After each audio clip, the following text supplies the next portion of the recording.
नमस्कार दोस्तों, एक बार फिर से स्वागत है आप सभी का आपके अपने YouTube चैनल में। दोस्तों, जो भी साथी railway NTPC under graduate 12th level की तैयारी कर रहे हैं, जिनके एग्ज़ाम अभी होने बाकी है, तो वो साथी इस वीडियो को अंत तक देखें। आज की इस क्लास में अपन 30 क्वेश्चन करने वाले हैं स्टैटिक जीके के, और ये सभी क्वेश्चन रेलवे के एग्ज़ाम में, प्रीवियस ईयर एग्ज़ाम में पूछे गए क्वेश्चन है, और साथ में एसएससी के एग्ज़ाम में भी पूछे गए क्वेश्चन है। तो आप इस वीडियो को अंत तक देखें, और जो भी साथी इस चैनल के साथ नए हैं तो वो सबसे पहले इस चैनल को सब्सक्राइब करके बेल आइकन ऑन कर दें, ताकि जो नेक्स्ट वीडियो आएगा उसकी इन्फॉर्मेशन आपको मिलती रहेगी। तो अपन शुरुआत करते हैं। पहला हमारा क्वेश्चन है कि प्रसिद्ध जूलू जनजाति किस देश से संबंधित है। ये क्वेश्चन एनटीपीसी में पूछा गया है। प्रसिद्ध जो जूलू जनजाति है वो किस देश से संबंधित है। पहला ऑप्शन है पाकिस्तान, दूसरा ऑप्शन है दक्षिण अफ्रीका, तीसरा ऑप्शन है भारत, और चौथा ऑप्शन है चीन। तो प्रसिद्ध जो जूलू जनजाति है वो दक्षिण अफ्रीका से स्थित है। इसका राइट आंसर ऑप्शन बी हो जाएगा। और ये जो जनजाति है मुख्य रूप से दक्षिण अफ्रीका के क्वाजुलू नताल प्रांत में निवास करती है। कहाँ पे निवास करती है? दक्षिण अफ्रीका के क्वाजुलू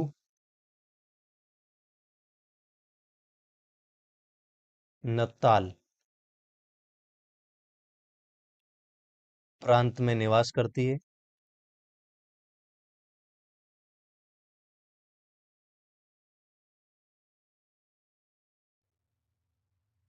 और जूलू लोग अपनी समृद्धि सांस्कृतिक विरासत या युद्ध कौशल और परंपरागत नृत्यों के लिए प्रसिद्ध है। ठीक है, नेक्स्ट हम आगे बढ़ते हैं।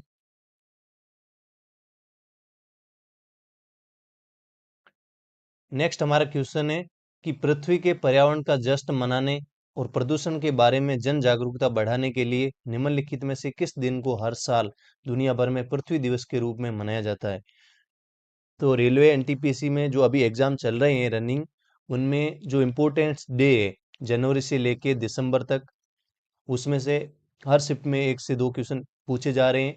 तो आप जो इम्पोर्टेंट डेज है वो अच्छे से याद करके जाएं, जिनके अभी एग्जाम नेक्स्ट आने वाले दिनों में होंगे उनके लिए है। ठीक है, बाकी जिनके हो गए हैं उनके तो क्या है।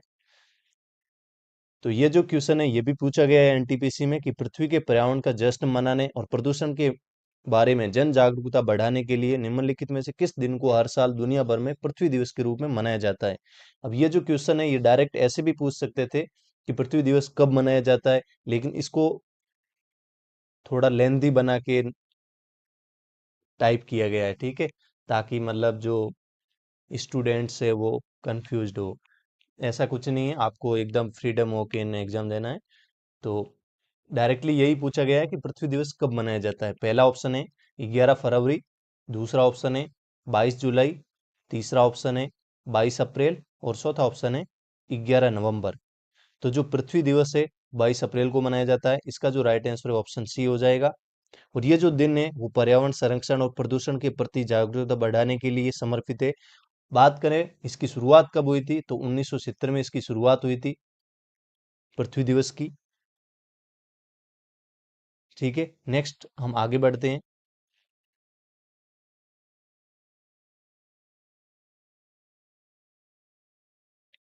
ये भी क्वेश्चन है एनटीपीसी में पूछा गया है, बहुत ही इंपॉर्टेंट क्वेश्चन है कि सबरीमाला श्री अयप्पा मंदिर किस राज्य में स्थित है। सबरीमाला श्री अयप्पा जो मंदिर है वो किस राज्य में स्थित है। पहला ऑप्शन है कर्नाटक, दूसरा ऑप्शन है तमिलनाडु, तीसरा ऑप्शन है केरल, और चौथा ऑप्शन है आंध्र प्रदेश। तो सबरीमाला श्री अयप्पा जो मंदिर है सबरीमाला केरल में स्थित है। इसका जो राइट आंसर है ऑप्शन सी हो जाएगा। और ये जो मंदिर है पेरियार टाइगर रिजर्व के पहाड़ी इलाके में स्थित है। कहाँ पे? पेरियार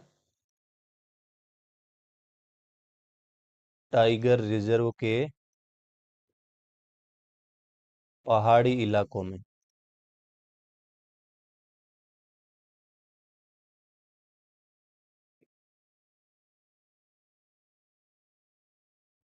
ठीक है, और ये जो मंदिर है अपनी सख्त धार्मिक प्रथाओं और विशेष तीर्थ यात्रा के लिए प्रसिद्ध है। मंदिर में प्रवेश के लिए कुछ नियम है, जैसे कि 10 से 50 वर्ष की जो आयु की महिलाओं हैं उनका प्रवेश वर्जित है। ये जो मंदिर है हर साल लाखों भक्तों को आकर्षित करता है और विशेषकर मकर संक्रांति के दौरान।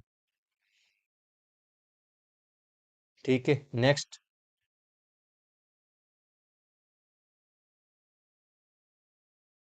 नेक्स्ट हमारा क्वेश्चन है, गोल गुंबज किस राज्य में स्थित है? ये भी क्वेश्चन एनटीपीसी में पूछा गया है कि गोल गुंबज है वो किस राज्य में स्थित है।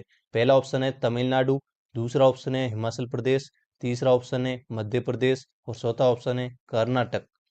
तो गोल गुंबज है ये कर्नाटक राज्य में स्थित है। इसका राइट आंसर ऑप्शन डी हो जाएगा। और ये कर्नाटक राज्य के विजयपुरा या बीजापुर शहर में स्थित है। कहाँ पे है? बीजापुर शहर में। ठीक है।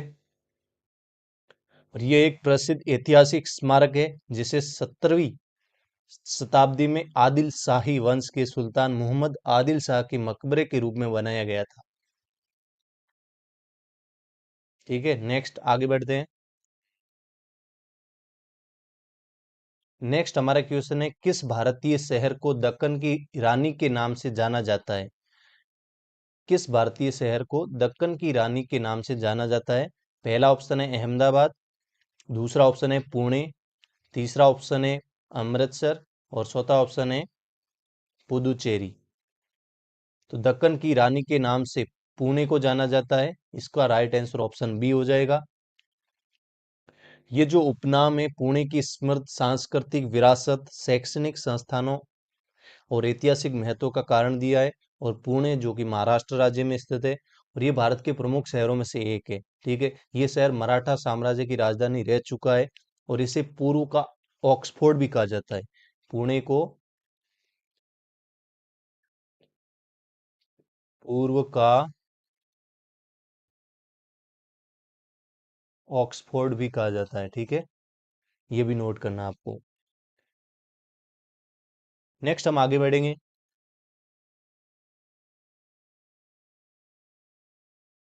2016 में भारत में दुर्लभ डायनासोर इस्थियोसोर का सबसे पूर्ण जीवाश्म कहाँ पाया गया था?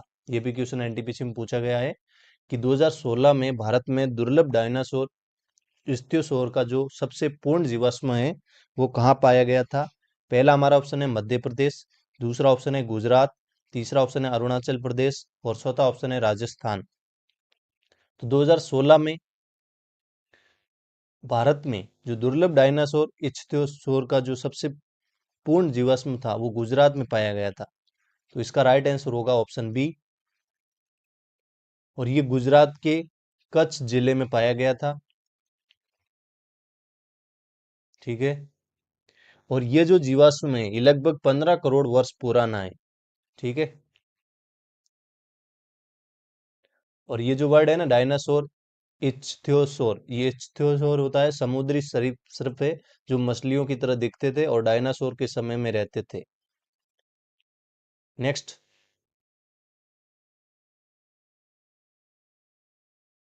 विश्व स्वास्थ्य संगठन द्वारा किस दिन को हाथ स्वच्छता दिवस के रूप में घोषित किया गया है?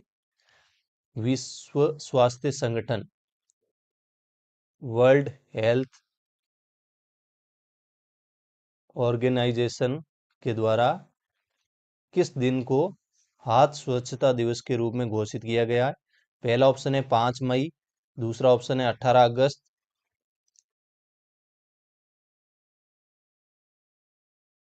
तीसरा ऑप्शन है 21 जुलाई और चौथा ऑप्शन है 14 जून। तो विश्व स्वास्थ्य संगठन द्वारा 5 मई को हाथ स्वच्छता दिवस के रूप में मनाया गया है। इसका जो राइट आंसर है वो ऑप्शन ए हो जाएगा। और ये जो दिवस है इसकी शुरुआत हुई थी 2009 में और जिसका उद्देश्य हाथों की स्वच्छता के महत्व के बारे में जागरूकता फैलाना और ये दिन विशेष रूप से स्वास्थ्य कर्मियों और आम जनता को हाथ धोने की सही तकनीक और इसके लाभों के बारे में जागरूक करना।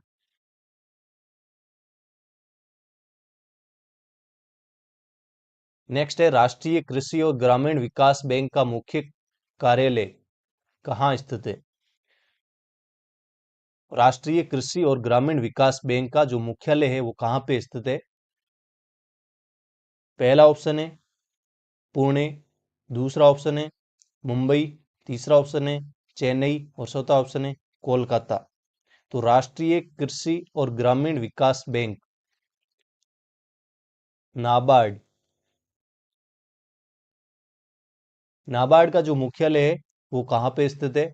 तो नाबार्ड का मुख्यालय मुंबई महाराष्ट्र में स्थित है। इसका राइट आंसर ऑप्शन बी हो जाएगा। नाबार्ड की स्थापना की बात करें तो 12 जुलाई 1982 में हुई थी। ये भारत में कृषि तथा ग्रामीण विकास के लिए शीर्ष वित्तीय संस्था है। ठीक है। नाबार्ड ऋण सहायता प्रदान करता है और ग्रामीण अवसंरचना को प्रोत्साहित करता है और ग्रामीण ऋण प्रणाली को मजबूत बनाता है। ठीक है, नेक्स्ट हम आगे बढ़ेंगे।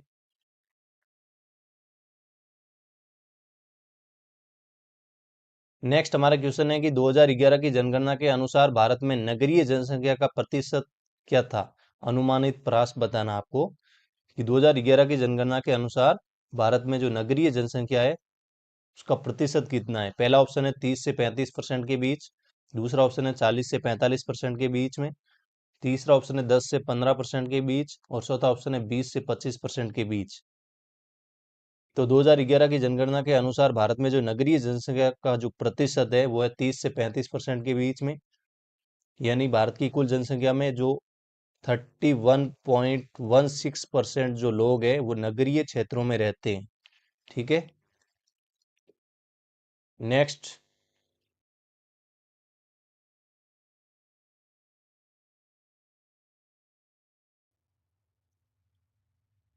नेक्स्ट हमारा क्वेश्चन है अंतर्राष्ट्रीय नृत्य दिवस कब मनाया जाता है? ये भी एनटीपीसी में पूछा गया सवाल है कि अंतर्राष्ट्रीय नृत्य दिवस है वो कब मनाया जाता है। पहला ऑप्शन है 27 अप्रैल, दूसरा ऑप्शन है 28 अप्रैल, तीसरा ऑप्शन है 29 अप्रैल, चौथा ऑप्शन है 30 अप्रैल। तो अंतर्राष्ट्रीय जो नृत्य दिवस है वो 29 अप्रैल को मनाया जाता है। इसका राइट आंसर ऑप्शन सी हो जाएगा। और ये जो दिवस है अंतर्राष्ट्रीय रंगमंच संस्थान द्वारा 1982 में स्थापित हुआ था और इस दिन का चयन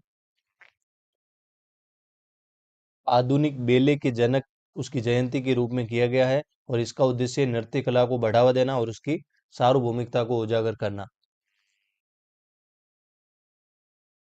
नेक्स्ट है भारत का पहला ग्राफीन नवाचार केंद्र किस राज्य में स्थापित किया गया है? भारत का पहला ग्राफीन नवाचार जो केंद्र है वो किस राज्य में स्थापित किया गया है? पहला ऑप्शन है कर्नाटक, दूसरा ऑप्शन है गुजरात, तीसरा ऑप्शन है तेलंगाना, चौथा ऑप्शन है केरल। तो भारत का पहला ग्राफीन नवाचार जो केंद्र है वो केरल में स्थित है। इसका राइट आंसर ऑप्शन डी हो जाएगा। और केरल के कोच्चि के मेकर्स विलेज में स्थापित किया गया है। कहाँ पे? कोच्चि के मेकर्स विलेज में।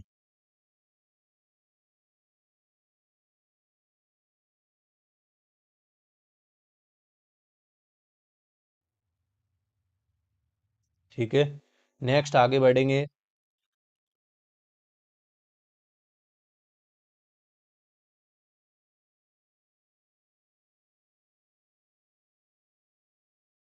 नेक्स्ट हमारा क्वेश्चन है कि निम्नलिखित में से किस राज्य प्रमुख भाषा युग्म सम्मिलित नहीं है?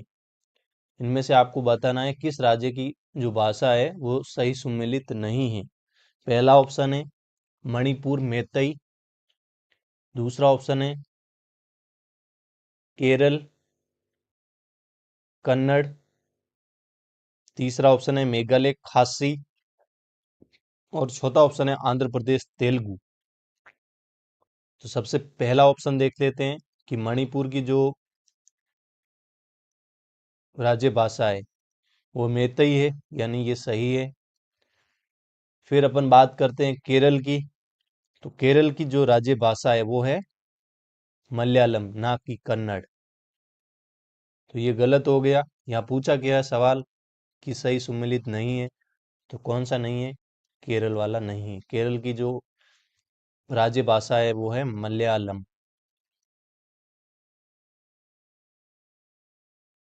मेघालय की, मेघालय की खासी ये सही है। आंध्र प्रदेश की तेलुगु, ये भी सही है। ठीक है, नेक्स्ट हमारा क्वेश्चन है,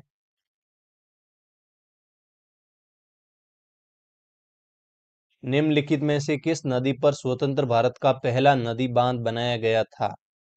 निम्नलिखित में से किस नदी पर स्वतंत्र भारत का पहला नदी बांध बनाया गया था? पहला ऑप्शन है कृष्णा, दूसरा ऑप्शन है यमुना, तीसरा ऑप्शन है गंगा, चौथा ऑप्शन है दामोदर।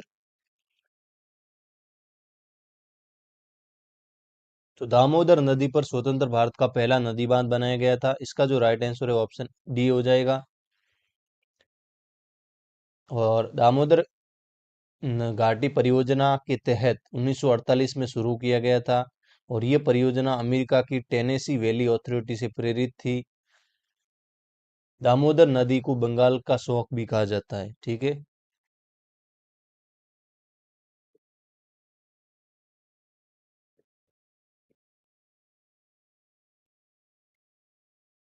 नेक्स्ट हम आगे बढ़ते हैं।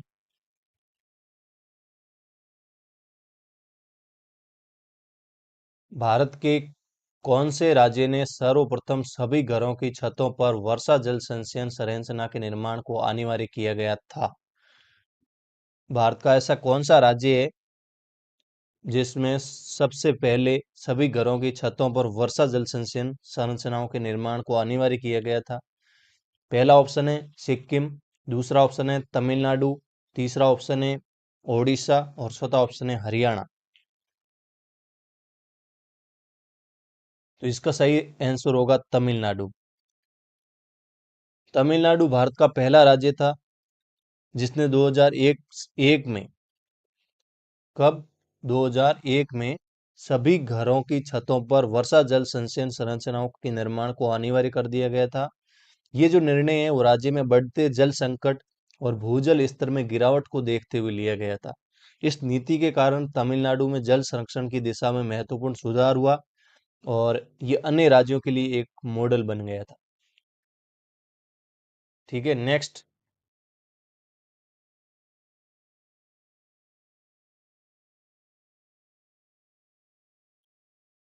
जनगणना 2011 के अनुसार सर्वाधिक लिंगानुपात किस राज्य का है? बहुत ही इंपॉर्टेंट क्वेश्चन है, ये एनटीपीसी में भी बहुत बार पूछा गया है कि 2011 की जनगणना के अनुसार सर्वाधिक जो लिंगानुपात है वो किस राज्य का है? पहला ऑप्शन है छत्तीसगढ़, दूसरा ऑप्शन है आंध्र प्रदेश, तीसरा ऑप्शन है तमिलनाडु, और चौथा ऑप्शन है केरल। तो 2011 की जनगणना के अनुसार सर्वाधिक जो लिंगानुपात है वो केरल राज्य का है। इसका राइट आंसर ऑप्शन डी हो जाएगा। केरल का जो लिंगानुपात है वो 1084 पुरुष महिलाओं पर, यानी 1000 पुरुषों पर 1084 महिलाएं हैं। लिंगानुपात किसको कहते हैं? तो पुरुषों की संख्या पर महिलाओं की संख्या। और केरल भारत का एकमात्र ऐसा राज्य है जहां महिलाओं की संख्या पुरुषों से अधिक है। ठीक है, नेक्स्ट। नेक्स्ट हमारा क्वेश्चन है कि भारत का पहला ई वेस्ट इलेक्ट्रॉनिक अपशिष्ट क्लिनिक कहाँ स्थापित किया गया है? पहला ऑप्शन है भोपाल, दूसरा ऑप्शन है हैदराबाद, तीसरा ऑप्शन है जयपुर, और चौथा ऑप्शन है बेंगलुरु। तो भारत का पहला इलेक्ट्रॉनिक अपशिष्ट जो क्लिनिक है वो भोपाल में स्थापित किया गया। इसका जो राइट आंसर है ऑप्शन ए हो जाएगा। और ये पहल भारतीय प्रौद्योगिकी संस्थान आईआईटी मद्रास और भोपाल नगर निगम के सहयोग से शुरू की गई थी। इस क्लिनिक का जो मुख्य उद्देश्य है वो है इलेक्ट्रॉनिक कचरे का सही तरीके से निस्तारण करना और जागरूकता फैलाना। यहाँ पर लोग अपने पुराने इलेक्ट्रॉनिक उपकरणों को जमा कर सकते हैं जिन्हें रिसाइकिल या सुरक्षित तरीके से नष्ट किया जाता है। ठीक है, नेक्स्ट। भारत में पहली मेट्रो ट्रेन कहाँ और कब शुरू की गई थी? बहुत ही इंपॉर्टेंट क्वेश्चन है कि भारत में पहली जो मेट्रो ट्रेन है वो कहाँ और कब शुरू की गई थी? पहला ऑप्शन है 26 जनवरी 1950, दूसरा ऑप्शन है 2 अक्टूबर 1945 को बेंगलोर में, तीसरा ऑप्शन है 24 अक्टूबर 1984 को कोलकाता में, और चौथा ऑप्शन है दिल्ली 15 अगस्त 1947 को। तो भारत में जो पहली मेट्रो ट्रेन है वो 24 अक्टूबर 1984 को कोलकाता में शुरू की गई थी। ये जो मेट्रो है इसका नाम कोलकाता मेट्रो के नाम से भी जाना जाता है, और इसका जो पहला चरण है वो दमदम से टोलीगंज तक था। स्टार्टिंग में कहा था? दमदम से टोलीगंज, ठीक है। और ये भारत का पहला और एशिया का पांचवा मेट्रो सिस्टम था, और ये भारतीय रेलवे द्वारा संचालित किया गया था। और ये जो दमदम से टोलीगंज है 3.4 किलोमीटर तक चलती थी ये ट्रेन, ठीक है। नेक्स्ट हम आगे बढ़ते हैं।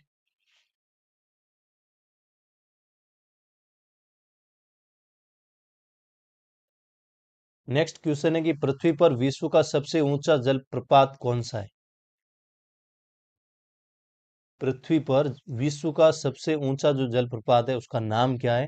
पहला ऑप्शन है एंजल, दूसरा ऑप्शन है रिबन, तीसरा ऑप्शन है गवर्नी, और चौथा ऑप्शन है जोग। तो पृथ्वी पर विश्व का सबसे ऊंचा जो जलप्रपात है वो है एंजल। इसका राइट आंसर ऑप्शन ए हो जाएगा।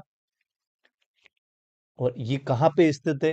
तो ये है वेनेजुएला में।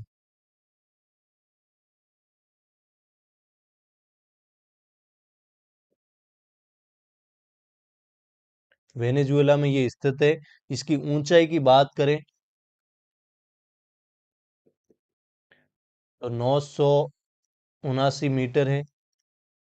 फीट की बात करें तो 3213 फीट है, ठीक है। नेक्स्ट, अब इसकी जो खोज है, इसका जो नामकरण है वो कैसे हुआ? तो इसका नाम अमेरिकी पायलट था, उसका नाम था जिमी एंजल। उसके नाम पर इसका नाम रखा गया है एंजल, ठीक है। और इन्होंने खोज की थी 1933 में। नेक्स्ट हम आगे बढ़ते हैं। भारत की जनगणना द्वारा अपनाई जाने वाली प्रथाओं के अनुसार लिंगानुपात को की संख्या के रूप में परिभाषित किया गया है। जनसंख्या में प्रति कितने पुरुषों पर महिलाएं हैं?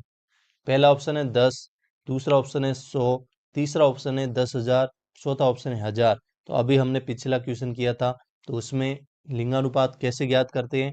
तो पुरुषों की संख्याओं पर महिलाओं की संख्या। तो 1000 पुरुषों पर महिलाओं की संख्या को लिंगानुपात कहते हैं, यानी 1000 पुरुष, यहाँ 1000, ठीक है। इसका राइट आंसर हो जाएगा ऑप्शन डी।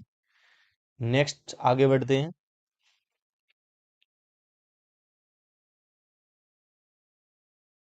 नेक्स्ट हमारा क्वेश्चन है कि भारत में किस स्थान को काला पानी के नाम से जाना जाता था?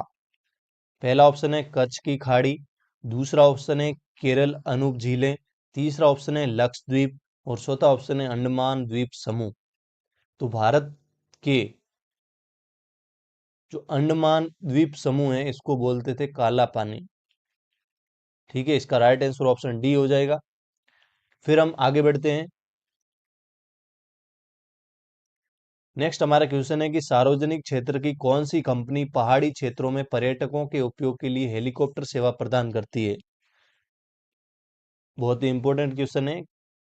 पहला ऑप्शन है पवन हंस लिमिटेड, दूसरा ऑप्शन है हिंदुस्तान एरोनॉटिक्स लिमिटेड, तीसरा ऑप्शन है वैश्विक वेक्टर हेलीकॉप्टर, और चौथा ऑप्शन है एयर इंडिया। तो सार्वजनिक क्षेत्र की कौन सी ऐसी कंपनी है जो पहाड़ी क्षेत्रों में पर्यटकों के लिए, जो टूरिज्म है उनके लिए हेलीकॉप्टर सेवा प्रदान करती है? तो वो है पवन हंस लिमिटेड। इसका राइट आंसर ऑप्शन ए हो जाएगा। इसकी स्थापना कब हुई थी? तो 1985 में हुई थी। और ये कंपनी पर्यटकों, तेल उद्योग और आपदा प्रबंधन के लिए हेलीकॉप्टर सेवाएं प्रदान करती है। विशेष रूप से ये पहाड़ी क्षेत्रों जैसे कि हिमाचल प्रदेश है, उत्तराखंड है, जम्मू कश्मीर है, वहाँ पे जो पर्यटकों के लिए हेलीकॉप्टर सेवाएं चलाती है। ये जो कंपनी है भारत सरकार के नागरिक उड्डयन मंत्रालय के अधीन कार्य करती है। इसका जो मुख्यालय है वो नोएडा में है, उत्तर प्रदेश, यूपी नोएडा में, ठीक है। नेक्स्ट आगे बढ़ते हैं।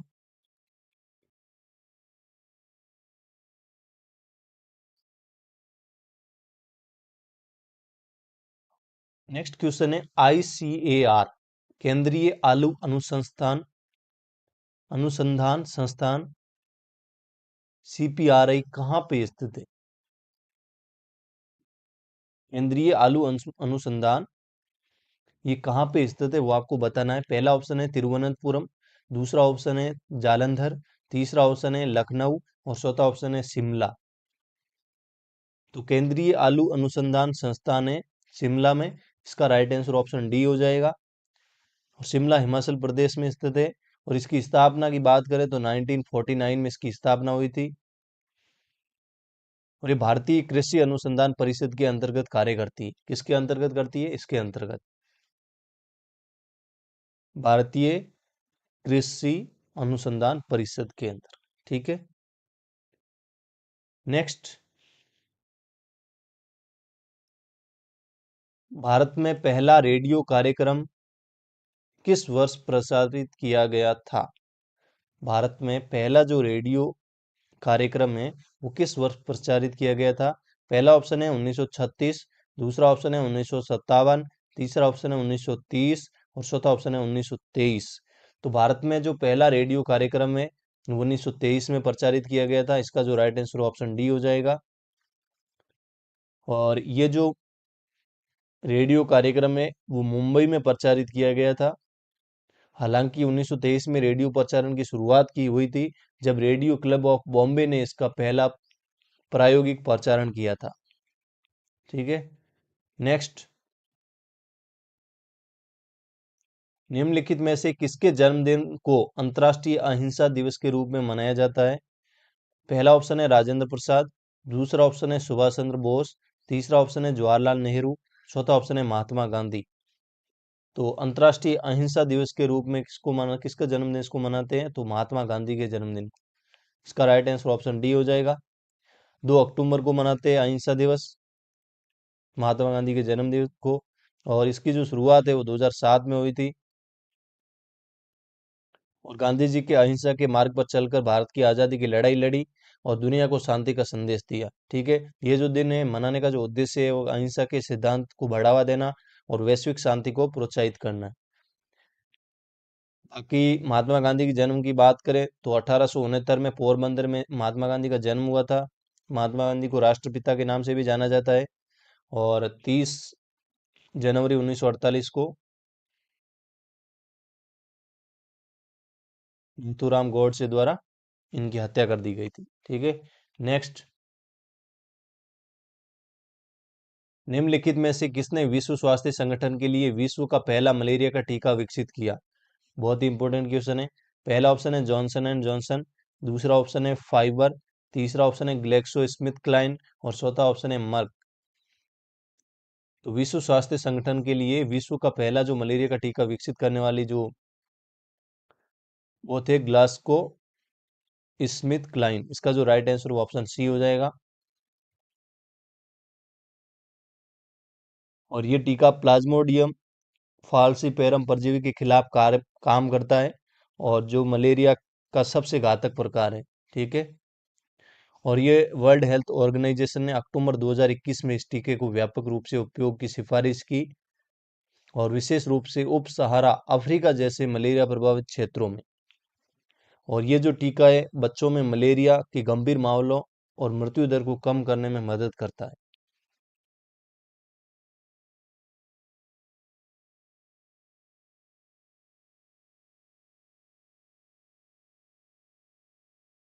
नेक्स्ट,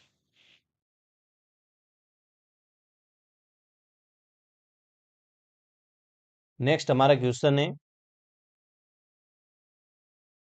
अर्थशास्त्र के लेखक कौन है? पहला ऑप्शन है कालिदास, दूसरा ऑप्शन है चाणक्य, तीसरा ऑप्शन है वाल्मीकि और चौथा ऑप्शन है पतंजलि। तो अर्थशास्त्र के लेखक है चाणक्य। इसका राइट आंसर हो जाएगा ऑप्शन बी।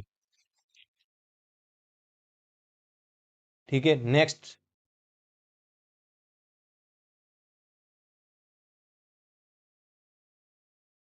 प्लासी का युद्ध किस वर्ष हुआ था? प्लासी का जो युद्ध है वो किस वर्ष हुआ था? पहला ऑप्शन है 1757, दूसरा ऑप्शन है 1764, तीसरा ऑप्शन है 1857 और चौथा ऑप्शन है 1707। तो प्लासी का जो युद्ध है वो 23 जून 1757 को हुआ था और ये ऐतिहासिक युद्ध है बंगाल के नवाब सिराजुद्दौला और रॉबर्ट क्लाइव के नेतृत्व वाली ब्रिटिश ईस्ट इंडिया कंपनी के बीच में भागीरथी नदी के तट पर स्थित प्लासी में लड़ा गया था। ठीक है, 23 जून 1757 को, और ब्रिटिश सेना की निर्णायक जीत हुई थी इसमें। ठीक है, नेक्स्ट,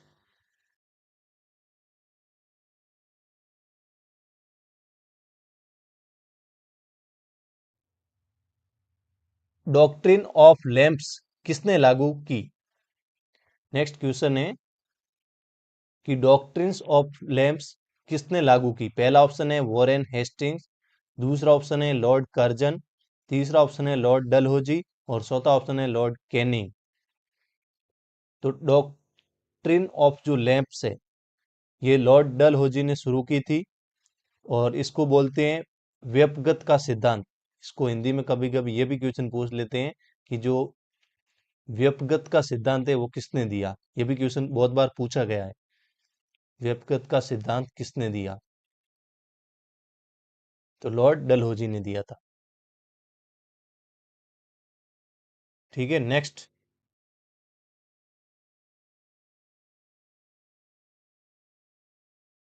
भारत का अंतिम मुगल सम्राट कौन था?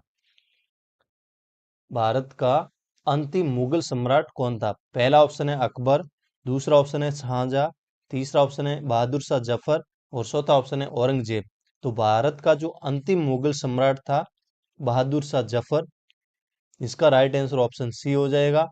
और इनका जो शासन काल है वो 1837 से 1857 तक रहा और 1857 के प्रथम स्वतंत्रता संग्राम के प्रतीकात्मक नेता थे।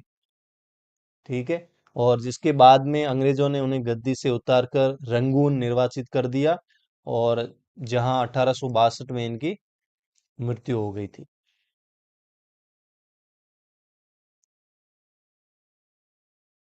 नेक्स्ट हमारा क्वेश्चन है, भारत छोड़ो आंदोलन किस वर्ष शुरू हुआ? भारत छोड़ो आंदोलन है वो किस वर्ष शुरू हुआ था?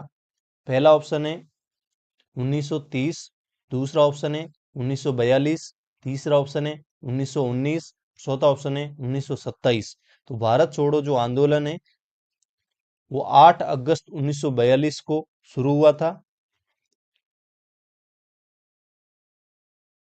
और महात्मा गांधी के नेतृत्व में अखिल भारतीय कांग्रेस कमेटी के मुंबई अधिवेशन में यह ऐतिहासिक आंदोलन पारित किया गया था, जिसका उद्देश्य था भारत से ब्रिटिश शासन को तुरंत समाप्त करना। और इसी के दौरान महात्मा गांधी जी ने करो या मरो का नारा भी दिया था, डू और डाई। नेक्स्ट, तो कभी कभी ये भी क्वेश्चन पूछ लेते हैं कि महात्मा गांधी जी ने करो या मरो का जो नारा है वो किस अधिवेशन में या किस आंदोलन में दिया? तो भारत छोड़ो आंदोलन में, और ये बहुत बार पूछा हुआ भी है क्वेश्चन। ठीक है, नेक्स्ट हमारा क्वेश्चन है, सिंधु घाटी सभ्यता की खोज कहाँ हुई थी? सिंधु घाटी सभ्यता की जो खोज है वो कहाँ हुई थी? पहला ऑप्शन है हड़प्पा, दूसरा ऑप्शन है मोहनजोदड़ो, तीसरा ऑप्शन है लोथल, चौथा ऑप्शन है कालीबंगा। तो सिंधु घाटी जो सभ्यता की खोज हुई थी वो हड़प्पा में हुई थी। कब हुई थी? तो 1921 में हुई थी। और हड़प्पा वर्तमान में पाकिस्तान के पंजाब प्रांत में स्थित है। कहाँ पे है? पाकिस्तान के पंजाब प्रांत में। ठीक है, इस महत्वपूर्ण पुरातात्विक स्थल की खुदाई राय बहादुर दयाराम साहनी ने की थी और जिसके बाद में 1922 में मोहनजोदड़ो नामक दूसरे स्थल की खोज हुई। उसके बाद में हुई मोहनजोदड़ो की 1922 में। ठीक है, और जो हड़प्पा है वो कहाँ पे है? तो रावी नदी के तट पर।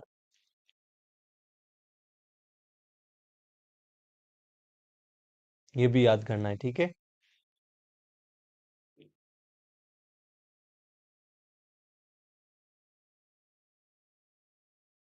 नेक्स्ट क्वेश्चन है, कुतुब मीनार का निर्माण किसने करवाया? पहला ऑप्शन है अलाउद्दीन खिलजी, दूसरा ऑप्शन है कुतुब बिन ऐबक, तीसरा ऑप्शन है फिरोज शाह तुगलक और चौथा ऑप्शन है बलबन।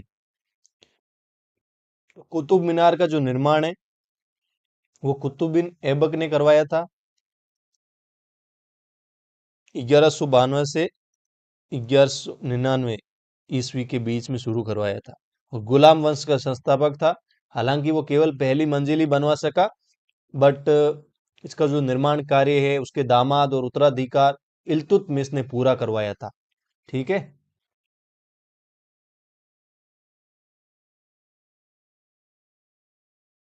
आज की इस क्लास का लास्ट क्वेश्चन है, अजंता की गुफाएं किस वंश से संबंधित है? अजंता की जो गुफाएं हैं वो किस वंश से संबंधित है? पहला हमारा ऑप्शन है मौर्य वंश, दूसरा ऑप्शन है गुप्त वंश, तीसरा ऑप्शन है सातवाहन वंश और चौथा ऑप्शन है सोल वंश। तो अजंता की जो गुफाएं हैं वो सातवाहन वंश से संबंधित है। इसका जो राइट आंसर है वो ऑप्शन सी हो जाएगा। ठीक है। तो कैसी लगी आपको ये क्लास, आप कमेंट बॉक्स में जरूर बताएं। और बाकी मिलते हैं अपन नेक्स्ट वीडियो में, नेक्स्ट क्लास में। तब तक के लिए जय हिंद, जय भारत, ऑल द बेस्ट।